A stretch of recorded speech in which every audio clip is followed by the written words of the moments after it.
Hello friends, હું છું doctor Rahul Gelani. આજે આપણી જોડે છે ડૉક્ટર શીતલ લાઠિયા. મેડમ, આપનો પરિચય આપજો. હું doctor Sheetal Lathiya, founder of Mommy's Touch Garbh Sanskar. 20 યર્સથી ગર્ભ સંસ્કારના ફિલ્ડમાં કામ કરી રહી છું.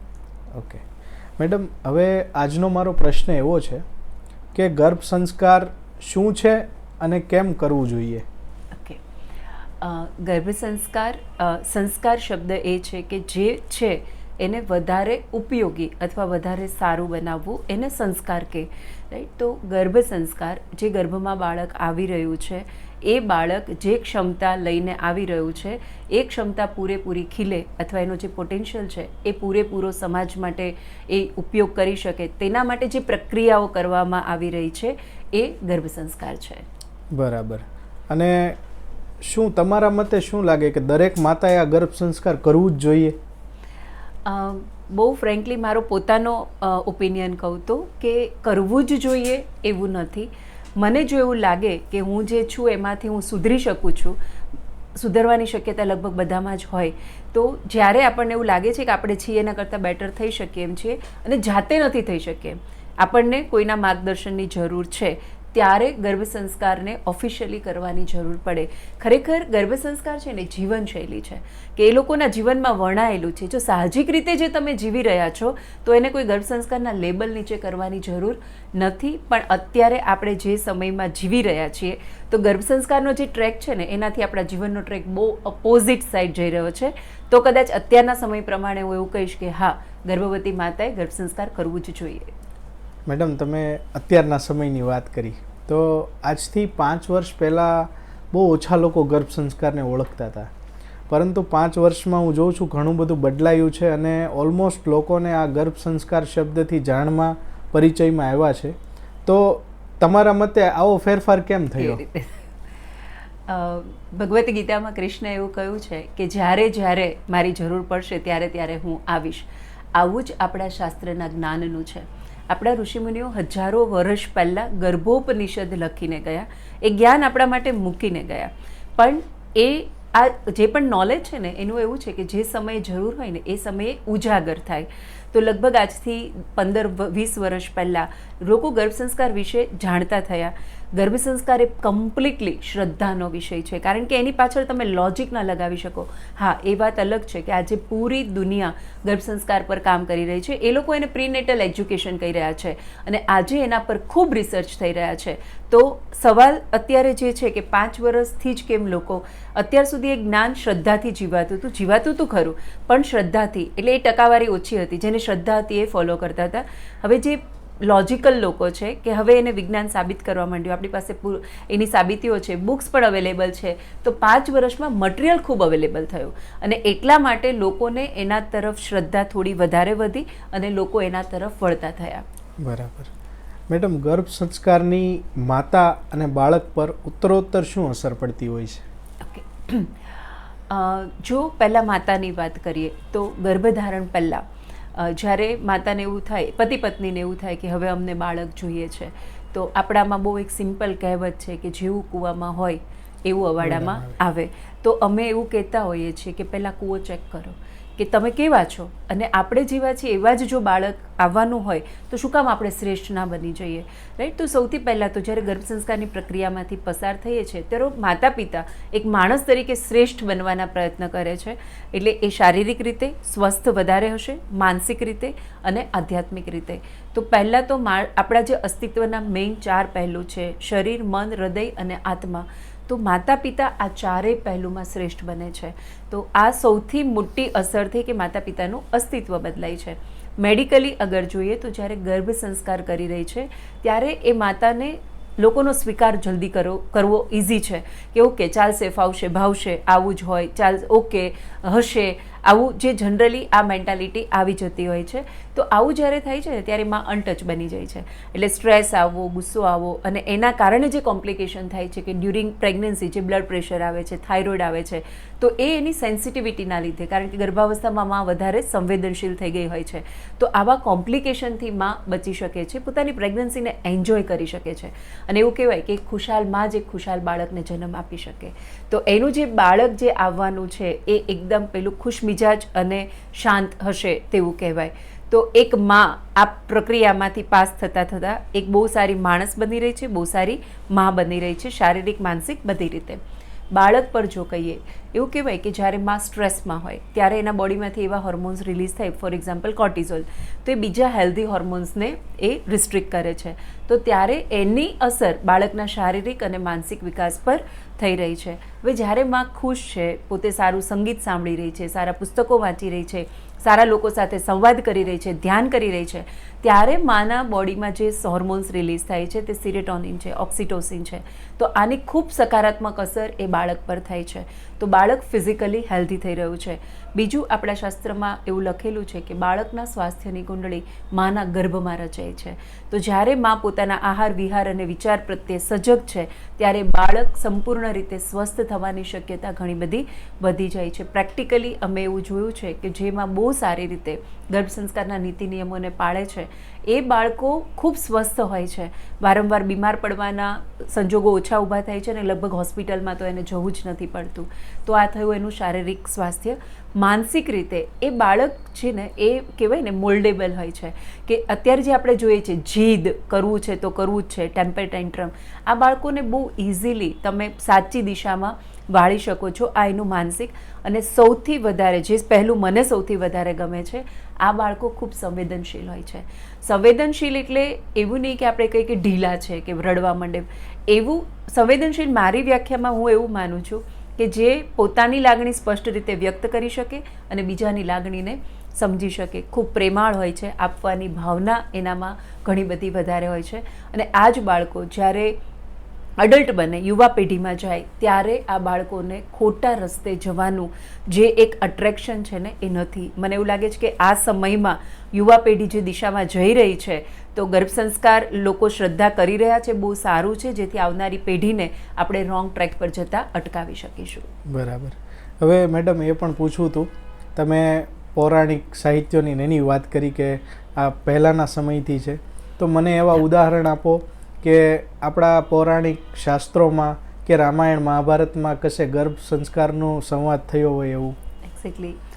બહુ સચોટ એક ઉદાહરણ આપું જેનાથી આપણને બહુ તરત સમજાઈ જાય.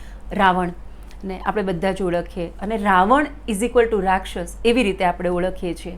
પણ આપણને ખબર છે કે રાવણ બ્રાહ્મણ કુળના હતા અને બ્રાહ્મણ કુળ એ પણ બહુ જ જે ઈશ્વરે પોતાના પ્રજાપતિઓ બનાવ્યા એમાંથી ખૂબ નજીકના કુળમાંથી બ્રાહ્મણ અને એમના પિતા જે ઋષિ હતા અને ખૂબ જ સારા તપસ્વી હતા.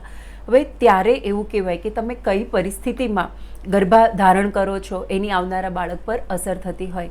રાવણના માતા કૈકસી, તો એમણે સંધ્યા સમયે જે શાસ્ત્રમાં નિષેધ કહ્યું છે ગર્ભધારણ માટે, એ સમયે ગર્ભધારણ માટે પ્રયત્ન કર્યા અને એમને જે બાળક થયું તે રાવણ. અને એ સમયે એવું કહેવાતું કે કૈકસીના મનમાં ખૂબ જ ભોગ વિલાસ અને પેલું ઇન્દ્રિયો તરફ એમની વધારે ઝુકાવ હતો.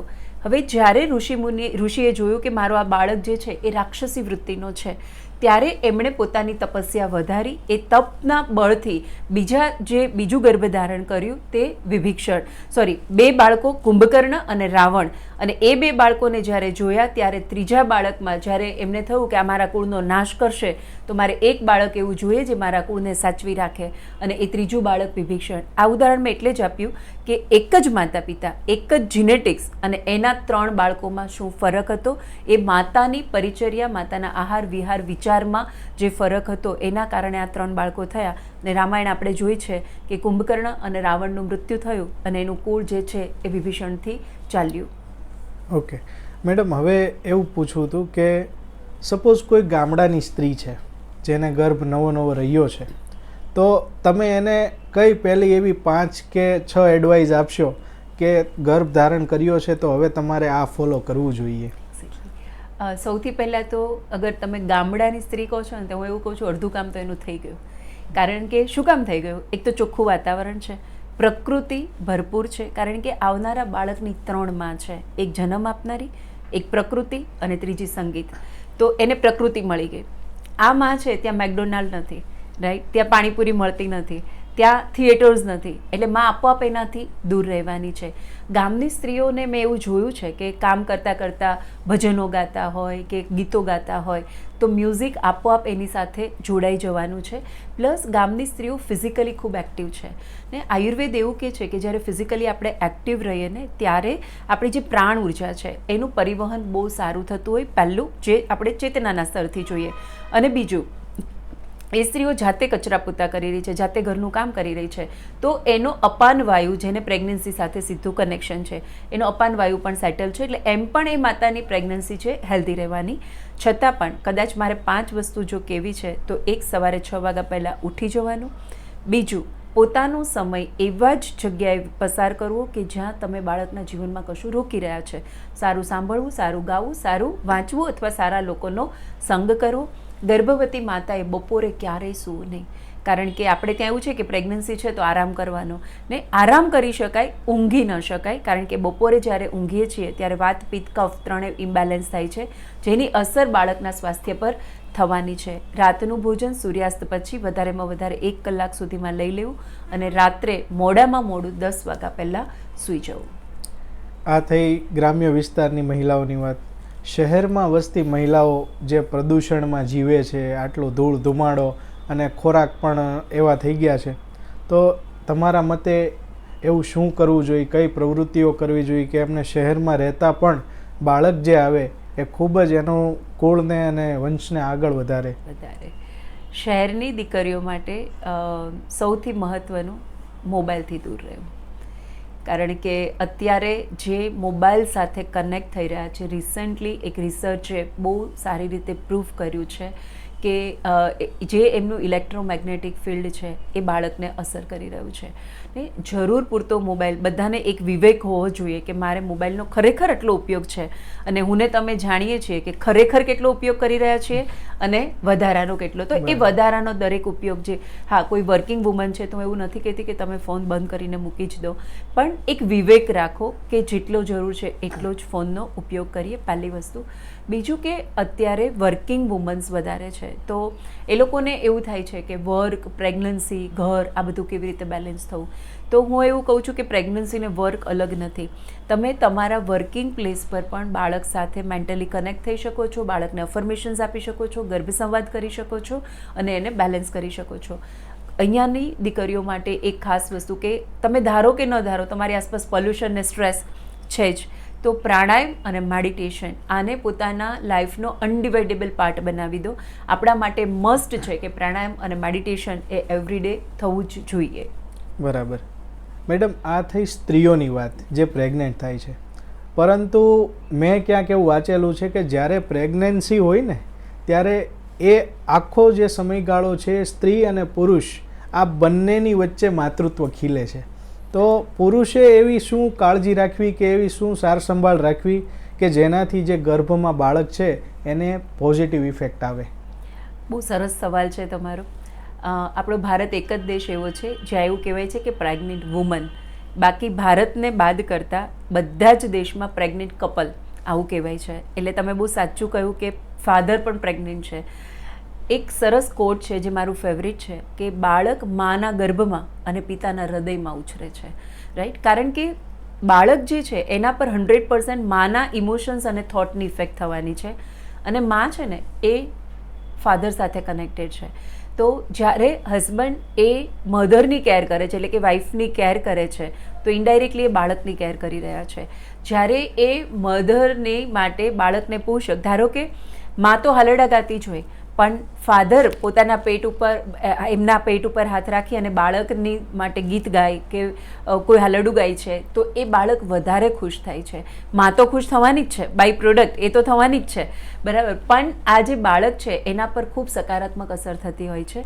તો હું હસબન્ડને ખાલી એટલું કહીશ કે તમે પ્રેગ્નન્ટ કપલ છો, પ્રેગ્નન્ટ મધર, ખાલી વાઈફ પ્રેગ્નન્ટ નથી, તમે પણ પ્રેગ્નન્ટ છો. એમને થિયેટરમાં નથી જવાનું તો તમારે પણ નથી જવાનું, એમને રેસ્ટોરન્ટમાં નથી જમવાનું તો એમને મૂકીને તમારે પણ નથી જમવાનું. કારણ કે જ્યારે તમે મૂકીને જાઓ છો ને ત્યારે માના મનમાં શું ચાલે, શું બાળક મારું એકલું જ છે? આ બધું મારે જ નહીં કરવાનું ને. અને એ ટાઈમે ખૂબ સંવેદનશીલ છે. આ સાયન્સે પ્રૂવ કરી દીધું છે, કારણ કે એ સેન્સિટિવિટી નહીં વધે તો બાળક ટકી નહીં શકે. જે હોર્મોનલ ચેન્જીસ થાય છે એનાથી માં ઇમોશનલી વધારે સેન્સિટિવ થઈ રહી છે. તો કદાચ એમની ભૂલ પણ હોય ને તો 9 મહિના માટે એને સ્વીકારી લો. પછી જે કેવું છે બાળક જન્મ્યા પછી, તો એક તો એની ખૂબ કેર કરવાની છે, એમને ભૂલના કરેક્શન નથી કરવાના, એમની જે સંવેદનાઓ છે એને સંતોષવાની છે, એમની ઈચ્છાઓને પૂરી કરવાની છે. અને એ જે કરી રહ્યા છે, એ વાંચી રહ્યા છે, સાથે તમે પણ વાંચો. એ સાંભળી રહ્યા છે, તમે પણ સાંભળો. એ પ્રાણાયામ મેડિટેશન કરી રહ્યા છે, તમે પણ કરો. રાઈટ? તો આનાથી મા અને બાળકને તો સારું લાગશે જ લાગશે, પણ ફાધર પણ એક સારા ટ્રેક પર પોતાના જીવનને લઈ જશે. મેડમ, હિન્દુ શાસ્ત્ર પ્રમાણે 3 ગુણ છે, રજો, સતો અને તમો. એમાંથી જે રજો અને સતો ગુણ છે એનો પ્રેગ્નન્સીમાં ફોલો કરવાના હોય છે અને તામસિક ગુણથી દૂર રહેવાનું હોય છે. તો કયા એવા તામસિક ગુણો છે જેનાથી દૂર રહેવાનું તમે સલાહ આપશો? જો માનસિક રીતે કહું તો માતાએ ઈર્ષા, દ્વેષ, નફરત, મારી તારી કરવી, ગુસ્સો કરવો, અકળામણ કરવી, આ બધાથી દૂર રહેવું જોઈએ ને. અને મેડિકલ સાયન્સ પ્રમાણે આપણા અંદર જ્યારે ગુસ્સો કરીએ છીએ ત્યારે જે ચેન્જીસ થઈ રહ્યા છે, જ્યારે ઇરિટેટ થઈએ છીએ ત્યારે આપણે અંદર જે ચેન્જીસ થઈ રહ્યા છે, એ બધું જ બાળકના ડેવલપમેન્ટને રિસ્ટ્રિક્ટ કરી રહ્યું છે.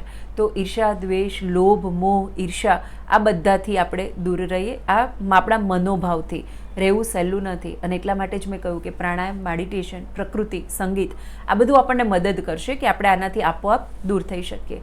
બીજું, આપણી અમુક ક્રિયાઓ જે આપણી અંદર તમસ વધારતી હોય છે, તો હું એવું કહું કે અહીંયાથી આપણે ડિસ્કનેક્ટ થઈ જઈએ. ફોર એક્ઝામ્પલ, કે આપણે થિયેટરમાં જઈને કોઈ મૂવી જોઈ રહ્યા છીએ, પછી મોલમાં શોપિંગ કરવા જઈ રહ્યા છીએ. હવે થાય કેવું, થિયેટરમાં મૂવી જોવા જઈએ છીએ તો અમુક સીન એવા છે જે વાયલન્ટ છે, અમુક ડાયલોગ્સ એવા છે જે આપણા મનને અફેક્ટ કરી જાય છે, આપોઆપ આપણા અંદર તમસ વધારે છે. મોલમાં શોપિંગ કરવા ગયા, મોલમાં બધી જ વસ્તુ અવેલેબલ છે, તમે બધું નથી લાવવાના. તો તમારા હાથમાં કદાચ 10 શોપિંગ બેગ હશે ને, તો પણ બીજું જે છોડીને આવ્યા છે ને એ મનમાં છે. નહીં તો એ જે મનમાં ચાલે છે, મને આ નહીં લઈ દીધું, મને આ મારે જોઈતું હતું પણ મારી પાસે નથી, એ અભાવ એ મોલમાંથી આપણે સાથે લઈને આવી રહ્યા છે. બર્થડે પાર્ટીઝ, કિટી પાર્ટીઝ ને, અને અમુક એવા ફંક્શન્સ જેમાંથી આપોઆપ ઈર્ષા ભાવ જાગે કે ઓ મારા, હવે ધારો કે કોઈ એનિવર્સરી સેલિબ્રેટ કરી એને, અને જ્યારે કોઈ કપલ પ્રેગ્નન્ટ છે, એ 5મો 6ઠ્ઠો મહિનો ચાલે છે, ત્યાં જાય છે, એમને યાદ આવે કે મારી એનિવર્સરી પણ કાલે ગઈ, મારા હસબન્ડે તો આવું કંઈ ન કર્યું. અને આને જો, એટલે એનો હસબન્ડ એને કેટલો પ્રેમ કરે છે, મારો હસબન્ડ નથી કરતો. તો બહુ ફ્રેન્કલી હું કહું ને કે બને ને એટલું દુનિયાથી ડિસ્કનેક્ટ, કે જેથી કરીને આ ભાવ આપણા મનમાં ઉઠે જ નહીં. કારણ કે 1 મિનિટનો ભાવ એ બાળકના 5 લાખ સેલને અફેક્ટ કરી રહ્યો છે, અને એ 5 લાખ સેલ બાળક માટે આજીવન એના બોડીમાં છે. તો જ્યાંથી ડિસ્કનેક્ટ થઈ શકાય, વ્યવહાર બગાડવાની વાત નથી, પણ જ્યાં આપણી પાસે ચોઇસ છે, જ્યાંથી ડિસ્કનેક્ટ થઈ શકાય ત્યાંથી ડિસ્કનેક્ટ થઈ પોતાની ખરેખર જરૂરિયાતોને સીમિત કરી કે મને કેટલું જોઈએ ને. કપડાં એક્ઝિબિશન, હર એક્ઝિબિશનમાં લેવા જવાની જરૂર નથી, હર સેલમાં લેવા જવાની જરૂર નથી, મારી પાસે પૂરતા છે, 9 મહિના પછી ચાલશે. તો આ બધા ડિસ્ટ્રેક્શનથી દૂર રહીશું તો આપોઆપ આપણે તમસથી, અને સૌથી ઇમ્પોર્ટન્ટ જેવું અન્ન તેવું મન, તો સાત્વિક ફૂડ આપોઆપ આપણને તમસથી દૂર રાખશે. પછી મેડમ, એક પ્રશ્ન એવો પણ હતો, ઘણી પ્રેગ્નન્ટ મહિલાઓને મેં પોતે પણ ગર્ભ સંસ્કારનું કહેલું છે અને સારા પુસ્તકો વાંચવાનું, ધાર્મિક પુસ્તકો વાંચવાનું કહેતો હોય, ત્યારે એમનો પ્રશ્ન એવો હોય કે હા, અમે ધાર્મિક પુસ્તકો તો વાંચીએ છીએ, પણ આખો દિવસ આ વાંચીએ ને તો કંટાળો આવે, એટલે આની સાથે બીજી કઈ એક્ટિવિટી કરું? તો ત્યારે હું સાયલેન્ટ થઈ જાઉં છું. તો આજે હું તમને પૂછું છું કે કઈ બીજી એવી એક્ટિવિટી એડ કરી શકાય કે જેનાથી માતાને કંટાળો ના આવે? ખરેખર પ્રેગ્નન્સીને એન્જોય કરવાની છે, અને ગર્ભ સંસ્કારની પ્રક્રિયા છે ને એ બહુ જોયફુલ પ્રક્રિયા છે. એટલે એક તો વાંચવું, તો તમે જે વાંચવાની વાત કરી, તો અમે એવું કહેતા હોઈએ કે ધાર્મિક પુસ્તકો જ વાંચવા એવું જરૂરી નથી. ધાર્મિક પુસ્તકો વાંચો, એ સિલેક્ટેડ કયા કે જે વાંચીને તમને એવું થાય કે મને મારા બાળકમાં જોઈએ છે, તો એ વાંચો. માનો કે તમે રામાયણ વાંચી રહ્યા છો, હવે એ રામાયણ વાંચીએ ત્યારે આપણા મગજ પર જો રાવણની ઇમ્પ્રેશન સ્ટ્રોંગ થતી હોય તો રામાયણ નથી વાંચવાની, રાઈટ? એ વાંચનાર પર ડિપેન્ડ કરે. હવે જો હું મહાભારત યાદ કરું અને મારા મનમાં જો કૌરવ અને પાંડવોનું યુદ્ધ જ આવતું હોય, તો એનો મતલબ કે હું મારા બાળકને એવો મેસેજ આપી રહી છું કે પ્રોપર્ટી માટે ભાઈઓ સાથે યુદ્ધ કરી શકાય. એ ત્યારે રણભૂમિમાં ચડ્યા, ત્યારે કોર્ટે ચડશે. તો એ વસ્તુ કઈ રીતે તમને અફેક્ટ કરી રહી છે. તો ધાર્મિક પુસ્તકો પણ બહુ સિલેક્ટેડ વાંચીએ. બીજું, એના સિવાય બહુ બધા પુસ્તકો છે. ધારો કે પહેલા 5 મહિનામાં બાળકનો બેઝ બનતો હોય તો જે પણ ગુણ બાળકમાં નાખવા છે તો ઓટોબાયોગ્રાફી વાંચી શકાય, કે આપણને સત્ય જોઈએ છે તો ગાંધીજી વાંચો, આપણને આધ્યાત્મિકતા સાથે પ્રભાવશાળી વ્યક્તિત્વ જોઈએ છે તો સ્વામી વિવેકાનંદ વાંચો, સેવા કરુણાનો ગુણ જોઈએ છે તો મધર ટેરેસા વાંચો. તો એવા વ્યક્તિત્વને વાંચીએ કે જે ગુણ આપણને આપણા બાળકમાં જોઈએ છે. બીજું, આપણે પોતા એવી બુક્સ વાંચીએ કે જે પોતે આપણે આપણી જાતને વધારે સારે, ધારો કે મહાન હૃદયોના સારેગમ પધની જે અત્યારે 7 habits of highly effective people, right, તો આપણને ખબર પડે કે ઓકે હું જે છું આના કરતાં હજી હું આટલું સારું બની શકું, રાઈટ. એક રોબિન શર્માની ખૂબ સરસ બુક તમારા મૃત્યુ પર કોણ આંસુ સારશે, એટલે ખબર પડે કે મરતા પહેલાં શું કરવાનું છે. તો આવી ઘણી બધી બુક્સ છે જે આપણને માણસ તરીકે એવું યાદ રાખે દરેક ગર્ભવતી માતા કે મારું બાળક જન્મે ને એ પહેલાં મારે શ્રેષ્ઠ માં બની જવાનું છે. તો આવા પુસ્તકો વાંચી શકાય.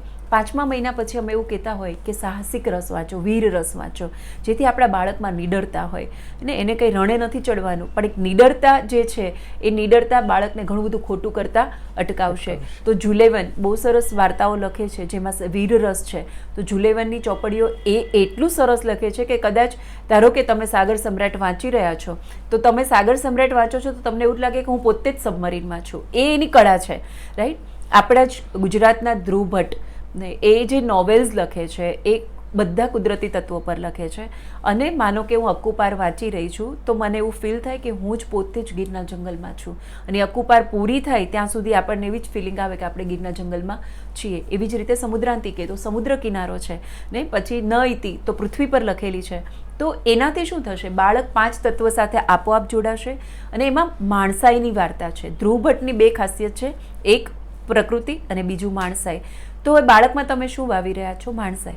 વાર્તા જ વાંચી રહ્યા છો પણ એ બાળકમાં ઘણું બધું વાવી રહી છે. અને અમે એવું કંઈ નાની નાની વાર્તાની ચોપડીઓ ને આરુણી વાંચો, મીરાબાઈ વાંચો, કૃષ્ણ વાંચો, અને વાંચતા વાંચતા માને આપોઆપ એવો ભાવ થશે મારો દીકરો પણ આવો હશે, મારી દીકરી પણ આવી હશે. તો એ ભાવ રાણી લક્ષ્મીબાઈ વાંચતી હોય તો કંઈ માને એવું ન થાય કે મારી દીકરી પણ આટલી હિંમતવાળી હશે. તો આ બધી વાર્તાઓ, આ બધી ચોપડીઓ એવી છે કે જે માને મજા પણ આવે અને સાથે સાથે સંસ્કાર સિંચનનું પણ કામ કરે.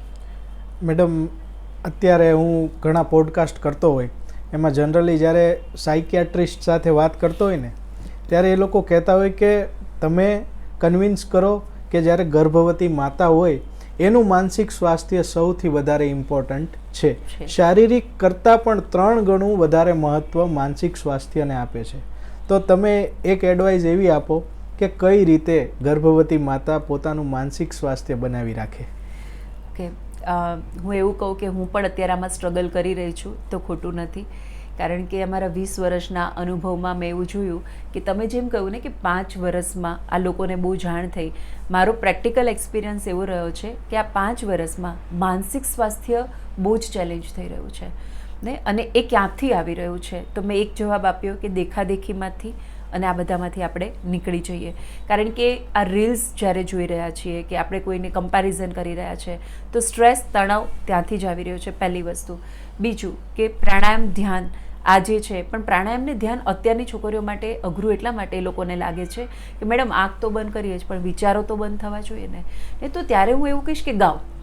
તમે જ્યારે ગાઈ રહ્યા છો ને ત્યારે મનમાં બીજો વિચાર આવવાની શક્યતા નથી. તો અત્યારે હું એવું કહીશ કે એક તો પ્રકૃતિ સાથે રહેવું. તમે રવિવારે મૂવી જોવા જાઓ એના કરતાં હું કહીશ કે બગીચે બેસી જાઓ. સુરતવાસીઓ આપણે તો બહુ નસીબદાર છીએ, ચારે દિશામાં દરિયો છે, નદી છે, જંગલ છે, બધું જ છે. તો કુદરતી તત્વ સાથે જ્યારે બેસીએ છીએ ને ત્યારે મન આપોઆપ ખાલી થવા માંડે છે, રાઈટ. બીજું કે સંગીત સાથે જોડાયેલો રહો, ગાઓ, વગાડો. હું એવું કહું ગર્ભવતી માતાએ વગાડતા શીખવું જ જોઈએ. જે પણ ગમે છે, કીબોર્ડ આવડે છે, હાર્મોનિયમ વગાડવું છે, તબલા વગાડવા, કાંઈ ના આવડે ને આપણે નાના હતા ને કેમ 2 ડબ્બા લઈને વગાડતા હતા એવું વગાડો, પણ તમે પ્રેઝન્ટમાં રહો. ગાઓ છો ત્યારે એટલા કોન્ફિડન્સથી ગાઓ કે તમે જ લતા મંગેશકર છો, રાઈટ. તો આ જે છે ને એ એકદમ આપણા જે હોર્મોન્સ જે છે, હેલ્ધી હોર્મોન્સ છે, એન્ડોર્ફિન છે, રાઈટ, સિરોટોનિન છે, એને રિલીઝ કરશે અને માનસિક રીતે માં આપોઆપ શાંત થશે. બીજું પ્રેક્ટિકલી આઈ એમ હીલર ઓલ્સો ને, તો અમે જે મર્મ ચિકિત્સા કરીએ છીએ અને ત્યારે ઇટ્સ લાઈક અ MRI કે તમે જ્યારે કરો ત્યારે અંદર એના બધા સિક્રેટ્સ તમને આપોઆપ ખબર પડી જાય, એનર્જી લેવલ પર, ઇમોશનલ લેવલ પર. તો જે જનરલી બહાર આવે છે ને એ શું આવે છે, અસ્વીકાર, ને મારા પતિ મતલબ એ આમ કરે છે, મારા સાસુ આમ કરે છે. તો આ એક સ્લોગન ચાલશે, ફાવશે ને ભાવશે ને. અને એક બહુ સરસ બુક હું બધાને રિકમેન્ડ કરીશ, યોર સોલ પ્લાન કરીને એક બહુ બ્યુટિફુલ બુક છે. પ્રેગ્નન્સીમાં અમે એને કમ્પલસરી વાંચવાનું કહીએ છીએ અને એ ઇંગ્લિશમાં છે, તો અમે એનો ગુજરાતી બુક રિવ્યૂ યુટ્યુબ પર ચેનલ પર મૂક્યો છે એટલા માટે કે એક સ્વીકાર ભાવ આવે કે ઓકે મારો પરિવાર આ જ છે અને શું કામ આ છે, કારણ કે મેં પ્લાન કર્યો હતો કે મને આ જ પરિવારમાં રહેવું છે. હવે ફરિયાદો કરીને આપણે આપણો પણ તણાવ વધારી રહ્યા છે, આપણા પરિવારના લોકોનો પણ તણાવ વધારી રહ્યા છે. તો એક સ્વીકાર ભાવ અને બે જે મિસિંગ છે, જેના માટે અમે અત્યારે ખૂબ મહેનત કરી રહ્યા છીએ, શ્રદ્ધા અને સમર્પણ. ઉપરવાળાને તો ભૂલી જ ગયા છીએ ને કે બાળક જેણે આપ્યું છે એની રક્ષા પણ કરશે, એને સાચવશે. તો એક શ્રદ્ધા હોવી જોઈએ અને એક સમર્પણ કે ઈશ્વર તને જે ઠીક લાગે ને એ મારા માટે બરાબર છે. તો એક આ શ્રદ્ધા અને સમર્પણ પણ જો પાછું પુનર્જીવિત થઈ જાય તો માનસિક તણાવમાંથી દૂર રહી શકાય. થેન્ક યુ મેડમ, તમે ગર્ભ સંસ્કાર વિશે ખૂબ જ અગત્યની માહિતી આપી. આઈ હોપ કે આપણા વ્યુઅર્સને આ વિડીયો ખૂબ જ પસંદ આવશે. Thank you very much.